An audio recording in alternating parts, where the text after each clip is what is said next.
The Man with the Watches. There are many who will still bear in mind the singular circumstances which, under the heading of the Rugby Mystery, filled many columns of the daily press in the spring of the year 1892. Coming as it did at a period of exceptional dullness, it attracted perhaps rather more attention than it deserved, but it offered to the public that mixture of the whimsical and the tragic which is most stimulating to the popular imagination. Interest drooped, however, when after weeks of fruitless investigation it was found that no final explanation of the facts was forthcoming, and the tragedy seemed from that time to the present to have finally taken its place in the dark catalogue of inexplicable and unexpiated crimes. A recent communication, the authenticity of which appears to be above question, has, however, thrown some new and clear light upon the matter. Before laying it before the public, it would be as well, perhaps, that I should refresh their memories as to the singular facts upon which this commentary is founded. These facts were briefly as follows. At 5 o'clock on the evening of the 18th of March, in the year already mentioned, a train left Euston Station for Manchester. It was a rainy, squally day, which grew wilder as it progressed, so it was by no means the weather in which anyone would travel who was not driven to do so by necessity. The train, however, is a favourite one among Manchester businessmen who are returning from town, for it does the journey in 4 hours and 20 minutes, with only 3 stoppages upon the way. In spite of the inclement evening, it was therefore fairly well filled upon the occasion of which I speak. The guard of the train was a tried servant of the company, a man who had worked for 22 years without a blemish or complaint. His name was John Palmer. The station clock was upon the stroke of 5, and the guard was about to give the customary signal to the engine driver when he observed 2 belated passengers hurrying down the platform. The one was an exceptionally tall man, dressed in a long black overcoat with astrakhan collar and cuffs. I have already said that the evening was an inclement one, and the tall traveller had the high, warm collar turned up to protect his throat against the bitter March wind. He appeared, as far as the guard could judge by so hurried an inspection, to be a man between 50 and 60 years of age, who had retained a good deal of the vigour and activity of his youth. In one hand he carried a brown leather Gladstone bag. His companion was a lady, tall and erect, walking with a vigorous step which outpaced the gentleman beside her. She wore a long fawn-coloured dust cloak, a black close-fitting toque, and a dark veil which concealed the greater part of her face. The two might very well have passed as father and daughter. They walked swiftly down the line of carriages, glancing in at the windows, until the guard, John Palmer, overtook them. "Now then, sir, look sharp. The train is going," said he. "First class," the man answered. The guard turned the handle of the nearest door.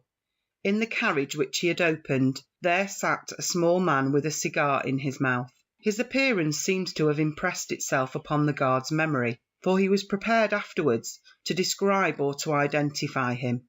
He was a man of 34 or 35 years of age, dressed in some grey material, sharp-nosed, alert, with a ruddy, weather-beaten face, and a small, closely cropped black beard.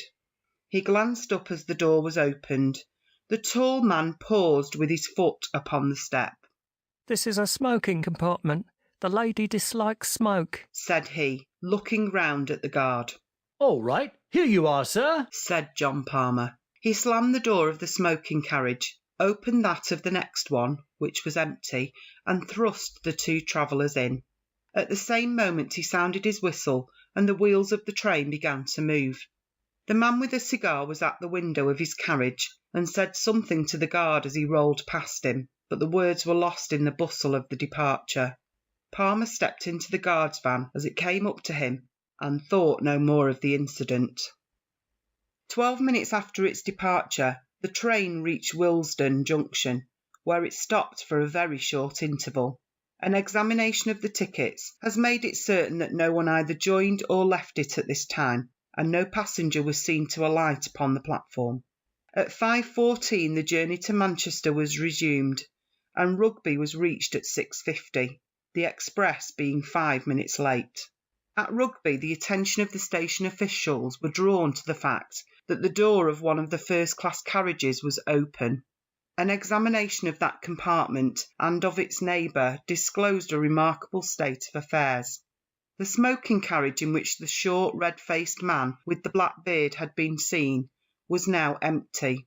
Save for a half-smoked cigar, there was no trace whatever of its recent occupant. The door of this carriage was fastened.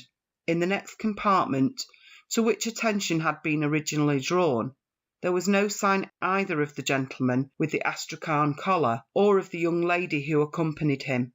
All 3 passengers had disappeared. On the other hand, there was found upon the floor of this carriage, the one in which the tall traveller and the lady had been, a young man fashionably dressed and of elegant appearance. He lay with his knees drawn up and his head resting against the farther door, an elbow upon either seat. A bullet had penetrated his heart, and his death must have been instantaneous. No one had seen such a man enter the train, and no railway ticket was found in his pocket. Neither were there any markings upon his linen, nor papers nor personal property which might help to identify him. Who he was, whence he had come, and how he had met his end were each as great a mystery as what had occurred to the 3 people who had started an hour and a half before from Willesden in those 2 compartments. I have said that there was no personal property which might help to identify him, but it is true that there was one peculiarity about this unknown young man which was much commented upon at the time. In his pockets were found no fewer than 6 valuable gold watches, 3 in the various pockets of his waistcoat, 1 in his ticket pocket, 1 in his breast pocket, and 1 small one set in a leather strap and fastened around his left wrist. The obvious explanation that the man was a pickpocket, and that this was his plunder, was discounted by the fact that all 6 were of American make and of a type which is rare in England. 3 of them bore the mark of the Rochester Watchmaking Company. 1 was by Mason of Elmira, 1 was unmarked, and the small one, which was highly jewelled and ornamented, was from Tiffany of New York. The other contents of his pocket consisted of an ivory knife with a corkscrew by Rogers of Sheffield, a small circular mirror 1 inch in diameter, a readmission slip to the Lyceum Theatre, a silver box full of Vesta matches, and a brown leather cigar case containing 2 cheroots, also £2 14 in money. It was clear then that whatever motives may have led to his death, robbery was not among them. As already mentioned, there were no markings upon the man's linen, which appeared to be new, and no tailor's name upon his coat. In appearance he was young, short, smooth-cheeked, and delicately featured. 1 of his front teeth was conspicuously stopped with gold. On the discovery of the tragedy, an examination was instantly made of the tickets of all passengers, and the number of the passengers themselves was counted. It was found that only 3 tickets were unaccounted for, corresponding to the 3 travellers who were missing. The express was then allowed to proceed, but a new guard was sent with it, and John Palmer was detained as a witness at Rugby. The carriage, which included the 2 compartments in question, was uncoupled and sidetracked. Then, on the arrival of Inspector Vane of Scotland Yard, and of Mr. Henderson, a detective in the service of the railway company, an exhaustive inquiry was made into all the circumstances. That crime had been committed was certain. The bullet, which appeared to have come from a small pistol or revolver, had been fired from some little distance, as there was no scorching of the clothes. No weapon was found in the compartment, which finally disposed of the theory of suicide, nor was there any sign of the brown leather bag which the guard had seen in the hand of the tall gentleman. A lady's parasol was found upon the rack, but no other trace was to be seen of the travellers in either of the sections. Apart from the crime, the question of how or why 3 passengers, 1 of them a lady, could get out of the train, and 1 other get in during the unbroken run between Willesden and Rugby, was one which excited the utmost curiosity among the general public, and gave rise to much speculation in the London press. John Palmer, the guard, was able at the inquest to give some evidence which threw a little light upon the matter. There was a spot between Tring and Cheddington, according to his statement, where on account of some repairs to the line, the train had for a few minutes slowed down to a pace not exceeding 8 or 10 miles an hour. At that place it might be possible for a man, or even for an exceptionally active woman, to have left the train without serious injury. It was true that a gang of plate-layers was there, and that they had seen nothing, but it was their custom to stand in the middle between the metals, and the open carriage door was upon the far side, so that it was conceivable that someone might have alighted unseen, as the darkness would by that time be drawing in. A steep embankment would instantly screen anyone who sprang out from the observation of the navvies. The guard also deposed that there was a good deal of movement upon the platform at Willesden Junction, and that though it was certain that no one had either joined or left the train there, it was still quite possible that some of the passengers might have changed unseen from one compartment to another. It was by no means uncommon for a gentleman to finish his cigar in a smoking carriage and then to change to a clearer atmosphere. Supposing that the man with the black beard had done so at Willesden, and the half-smoked cigar upon the floor seemed to favour the supposition, he would naturally go into the nearest section, which would bring him into the company of the two other actors in this drama. Thus the first stage of the affair might be surmised without any great breach of probability. But what the second stage had been, or how the final one had been arrived at, neither the guard nor the experienced detective officers could suggest.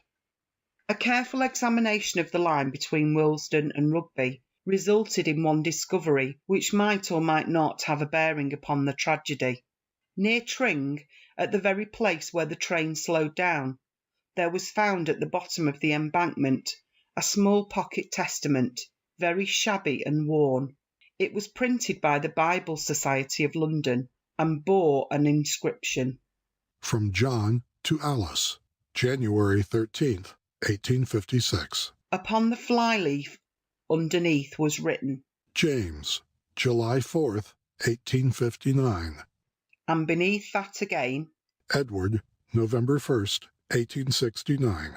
All the entries being in the same handwriting, this was the only clue, if it could be called a clue, which the police obtained, and the coroner's verdict of murder by a person or persons unknown was the unsatisfactory ending of a singular case. Advertisement, rewards, and inquiries proved equally fruitless, and nothing could be found which was solid enough to form the basis for a profitable investigation. It would be a mistake, however, to suppose that no theories were formed to account for the facts. On the contrary, the press, both in England and in America, teemed with suggestions and suppositions, most of which were obviously absurd. The fact that the watches were of American make, and some peculiarities in connection with the gold stopping of his front tooth, appeared to indicate that the deceased was a citizen of the United States, though his linen, clothes, and boots were undoubtedly of British manufacture. It was surmised by some that he was concealed under the seat, and that being discovered, he was for some reason, possibly because he had overheard their guilty secrets, put to death by his fellow passengers. When coupled with generalities as to the ferocity and cunning of anarchical and other secret societies, this theory sounded as plausible as any. The fact that he should be without a ticket would be consistent with the idea of concealment, and it was well known that women played a prominent part in the nihilistic propaganda.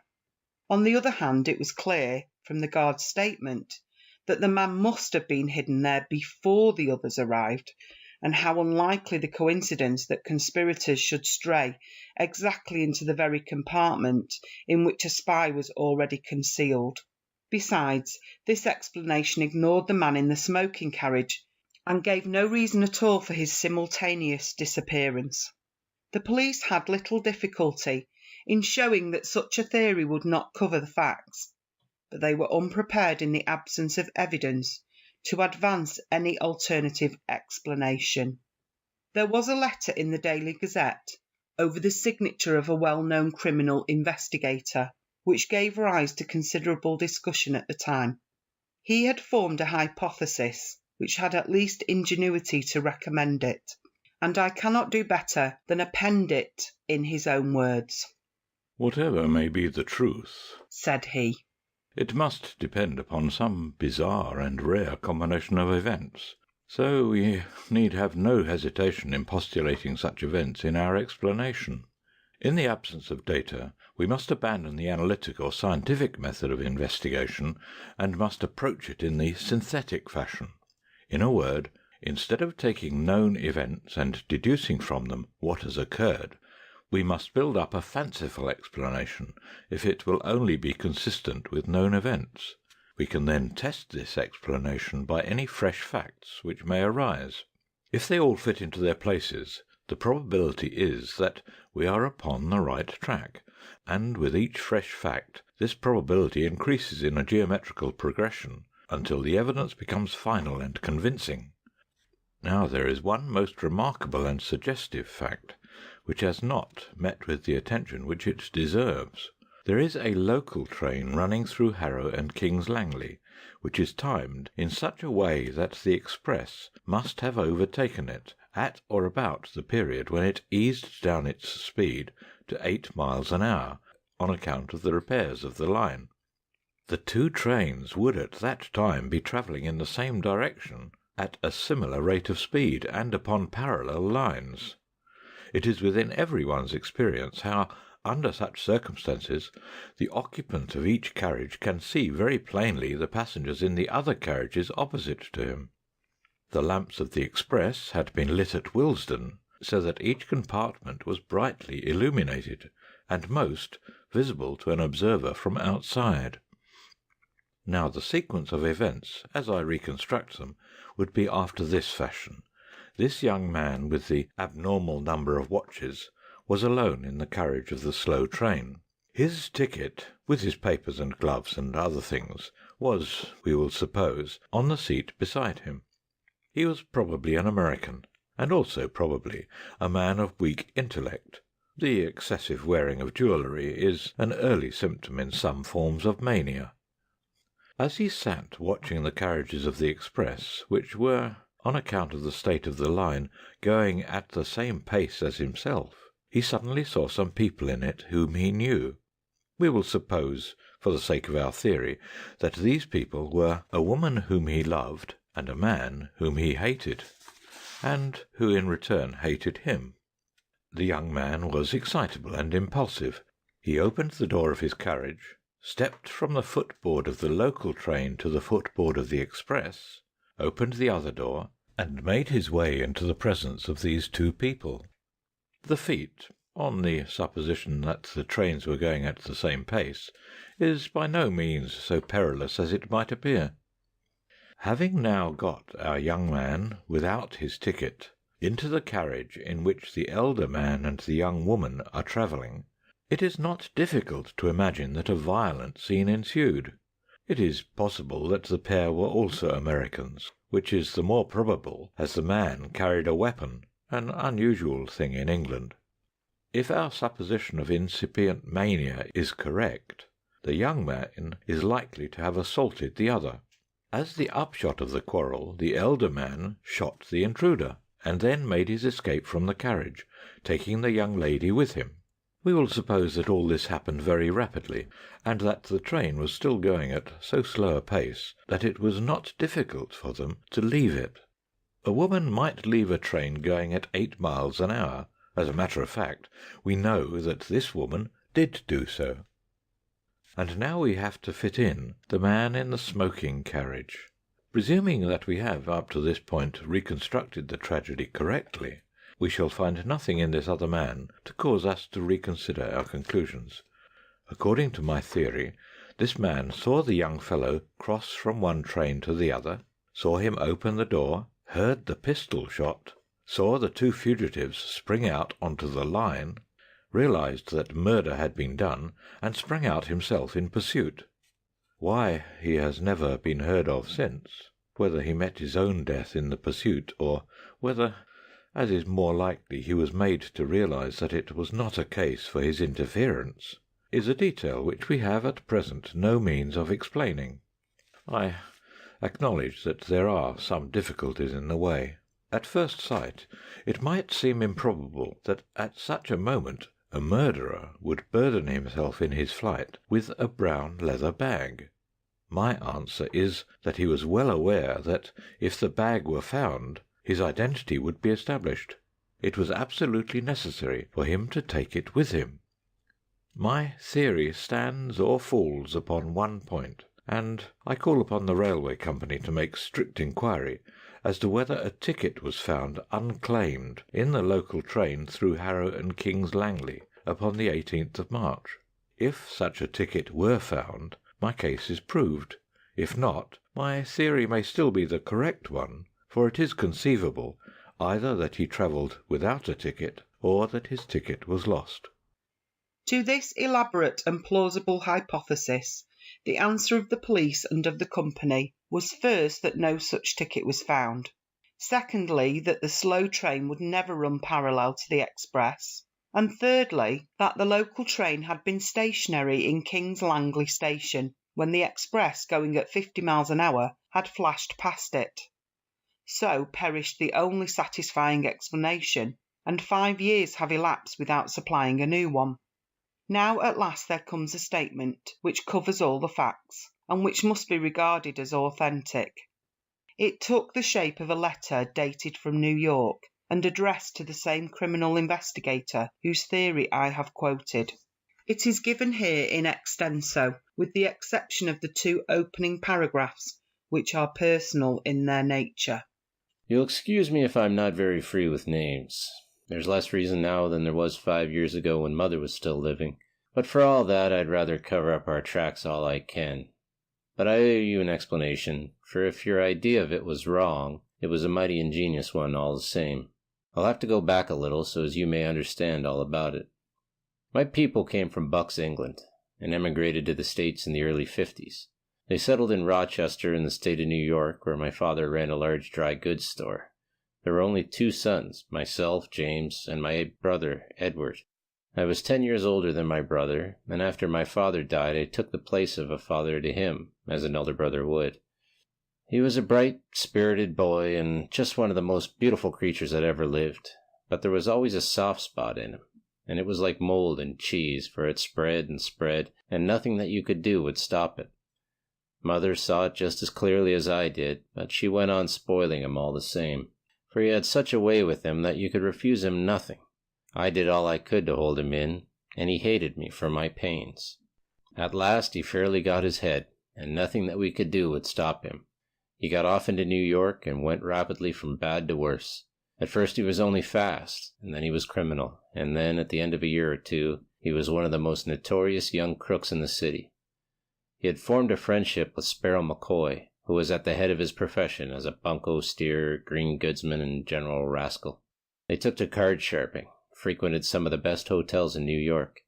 My brother was an excellent actor. He might have made an honest name for himself if he had chosen. And he would take the parts of a young Englishman of title, of a simple lad from the West, or of a college undergraduate, whichever suited Sparrow McCoy's purpose. And then one day he dressed himself as a girl, and he carried it off so well and made himself such a valuable decoy that it was their favorite game afterwards. They had made it right with Tammany and with the police, so it seemed as if nothing could ever stop them, for those were in the days before the Lexow Commission, and if you only had a pull, you could do pretty nearly everything you wanted.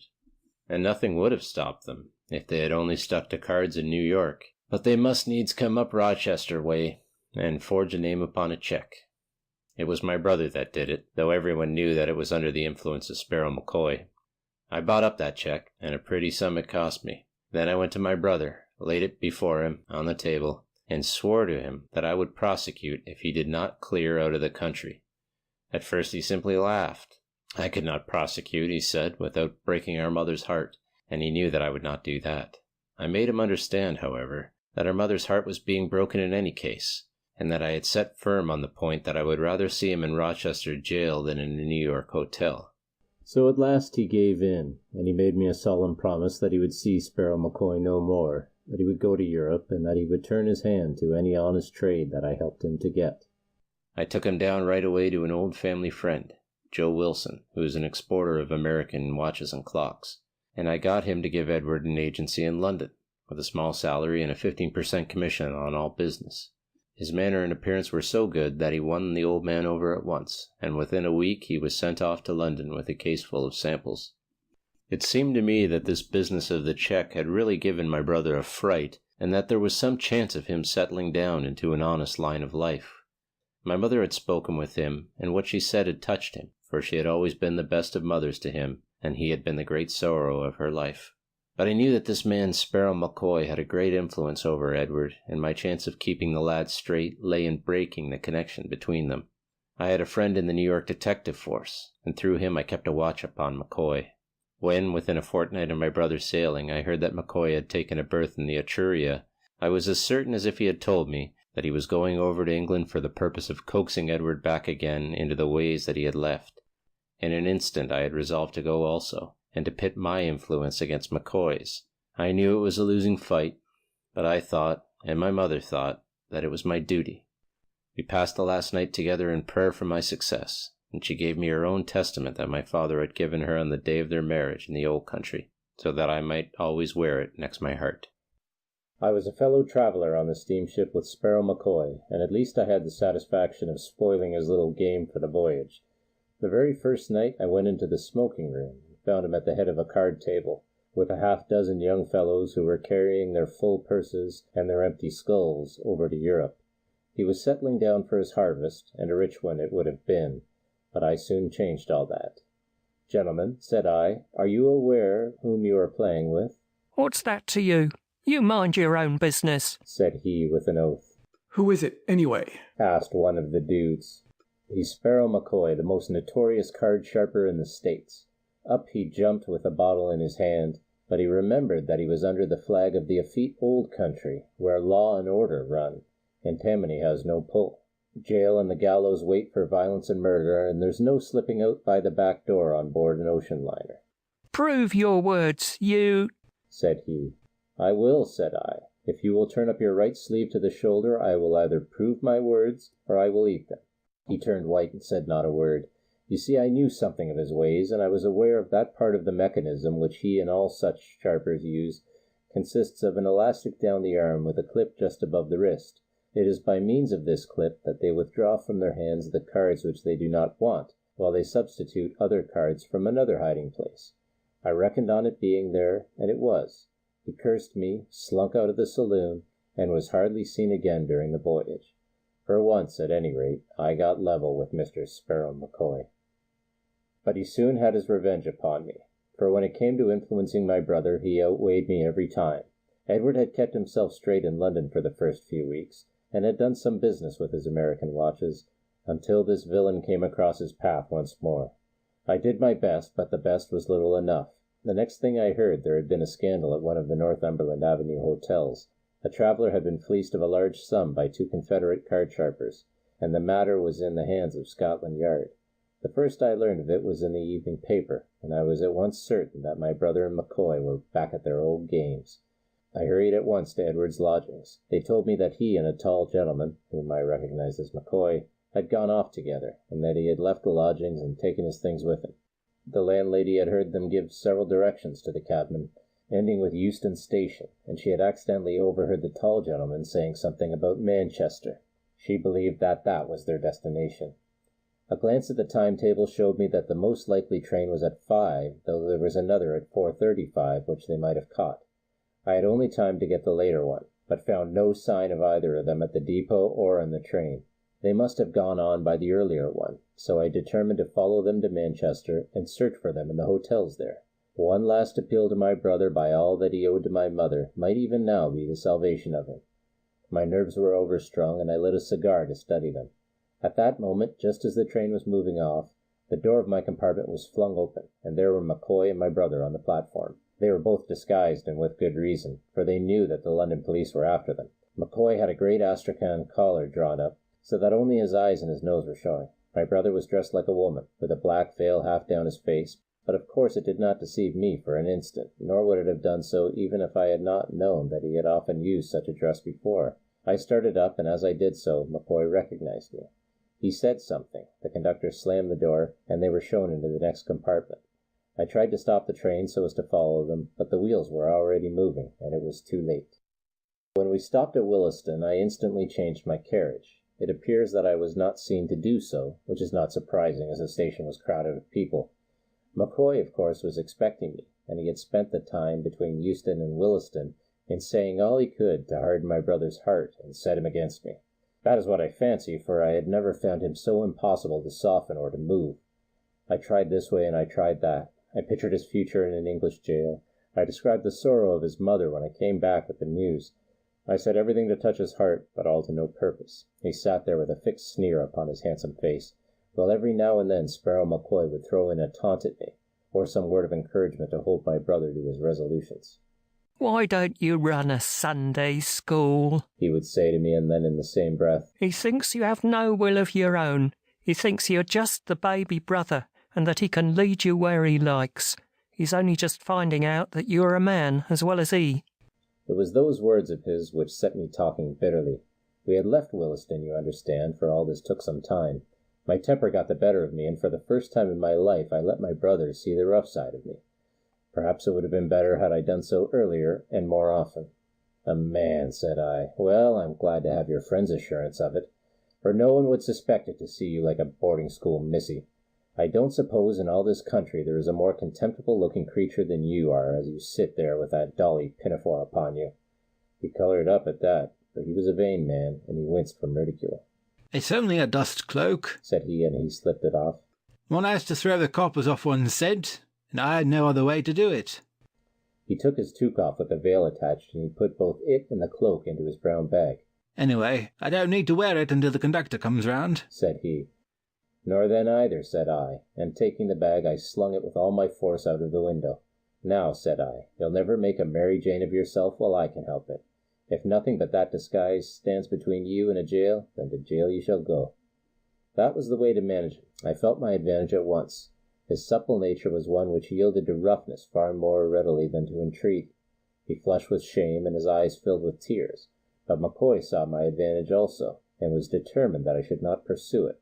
"He's my pard, and you shall not bully him," he cried. "He's my brother, and you shall not ruin him," said I. "I believe a spell of prison is the very best way of keeping you apart, and you shall have it, or it will be no fault of mine." "Oh, you would squeal, would you?" he cried, and in an instant he whipped out his revolver. I sprang for his hand, but saw that I was too late, and jumped aside. At the same instant he fired, and the bullet which would have struck me passed through the heart of my unfortunate brother. He dropped without a groan upon the floor of the compartment, and McCoy and I, equally horrified, knelt at each side of him, trying to bring back some signs of life. McCoy still held the loaded revolver in his hand, but his anger against me and my resentment towards him had both for the moment been swallowed up in this sudden tragedy. It was he who first realized the situation. The train was for some reason going very slowly at the moment, and he saw his opportunity to escape. In an instant he had the door open, but I was as quick as he, and jumping upon him, the two of us fell off the footboard and rolled in each other's arms down a steep embankment. At the bottom I struck my head against a stone, and I remembered nothing more. When I came to myself I was lying among some low bushes, not far from the railroad track, and somebody was bathing my head with a wet handkerchief. It was Sparrow McCoy. "I guess I couldn't leave you," said he. "I didn't want to have the blood of two of you on me hands in one day. You loved your brother, I've no doubt, but you didn't love him a cent more than I loved him, though you'll say that I took a queer way to show it. Anyhow, it seems a mighty empty world now that he is gone, and I don't care a continental whether you give me over to the hangman or not." He had turned his ankle in the fall, and there we sat, he with his useless foot, and I with my throbbing head, and we talked and talked until gradually my bitterness began to soften and turn into something like sympathy. What was the use of revenging his death upon a man who was as much stricken by that death as I was? And then as my wits gradually returned, I began to realize also that I could do nothing against McCoy which would not recoil upon my mother and myself. How could we convict him without a full account of my brother's career being made public? The very thing which of all others we wished to avoid. It was really as much our interest as his to cover the matter up, and from being an avenger of crime I found myself changed to a conspirator against justice. The place in which we found ourselves was one of those pheasant preserves which are so common in the old country, and as we groped our way through it I found myself consulting the slayer of my brother as to how far it would be possible to hush it up. I soon realized from what he said that unless there were some papers, of which we knew nothing, in my brother's pockets, there was really no possible means by which the police could identify him or learn how he had got there. His ticket was in McCoy's pocket, and so was the ticket for some baggage which they had left at the depot. Like most Americans, he had found it cheaper and easier to buy an outfit in London than to bring one from New York, so that all his linen and clothes were new and unmarked. The bag containing the dust cloak, which I had thrown out of the window, may have fallen among some bramble patch, where it is still concealed, or may have been carried off by some tramp, or may have come into the possession of the police, who kept the incident to themselves. Anyhow, I have seen nothing about it in the London papers. As to the watches, they were a selection from those which had been entrusted to him for business purposes. It may have been for the same business purposes that he was taking them to Manchester, but, well, it's too late to enter into that. I don't blame the police for being at fault. I don't see how it could have been otherwise. There was just one little clue that they might have followed up, but it was a small one. I mean, that small circular mirror which was found in my brother's pocket. It isn't a very common thing for a young man to carry about with him, is it? But a gambler might have told you what such a mirror may mean to a card sharper. If you sit back a little from the table and lay the mirror face upwards upon your lap, you can see as you deal every card that you give to your adversary. It's not hard to say whether you see a man or raise him when you know his cards as well as your own. It was as much a part of a sharper's outfit as the elastic clip upon Sparrow McCoy's arm. Taking that, in connection with the recent frauds at the hotels, the police might have got hold of one end of the string. I don't think there's much more for me to explain. We got to a village called Amersham that night in the character of two gentlemen upon a walking tour, and afterwards we made our way quietly to London, whence McCoy went on to Cairo and I returned to New York. My mother died 6 months afterwards, and I am glad to say that to the day of her death she never knew what happened. She was always under the delusion that Edward was earning an honest living in London, and I never had the heart to tell her the truth. He never wrote, but then he never did write at any time, so that made no difference. His name was the last upon her lips. There's just one other thing that I have to ask you, sir, and I should take it as a kind return for all this explanation, if you could do it for me. You remember that testament that was picked up? I always carried it in my inside pocket, and it must have come out in my fall. I value it highly, for it was the family book, with my birth and my brother's marked by my father at the beginning of it. I wish you would apply at the proper place and have it sent to me. It can be of no possible value to anyone else. If you address it to X, Bassano's Library, Broadway, New York, it is sure to come to hand. End of chapter 3.